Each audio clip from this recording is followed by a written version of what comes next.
Number one thing that helped me become a millionaire at 30 is learning that school is designed to keep you poor. When I was growing up, I used to see the rich as people who just had more money than me, and that attaining wealth was not possible for the average person. I was wrong, but not for the reasons that I believed. You see, while the rich had more money than I did, they also had access to another commodity that was the baseline for their success: knowledge. We spent on average 7 hours a day in school for 180 days a year for 13 years of our life.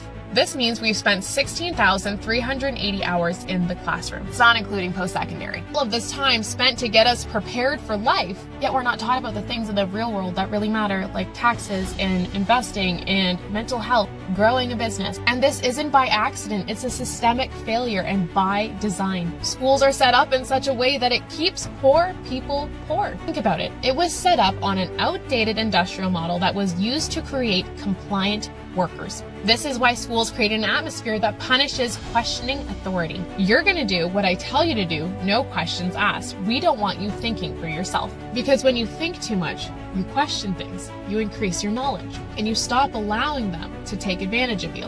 And this goes even down to the way that schools are funded. Property taxes are used to fund public education, but rich areas pay more property tax. So ultimately, those schools are better funded and the rich kids have access to better education. The rich have experience making money and managing money, and they pass that knowledge down to their children. We talk about generational wealth, but generational knowledge is just as, if not more important, more powerful. Because that knowledge is how they made that money and how they kept that money and how they grew that money. This means if you're not learning at school and your parents don't have the knowledge to pass down to you, that most people to some extent will just end up mirroring the lives of their parents, for good or for bad. So to become a millionaire, I needed to understand that there was a knowledge gap between what I knew, what my parents knew, and what the rich knew. And this knowledge was the key to changing everything. If you want to learn more about money and the strategies I used to go from making $50,000 a year to becoming a millionaire at the age of 30, then listen up. We have a ton of free trainings to help you get started. Find them on our website under freebies. Let's make you rich.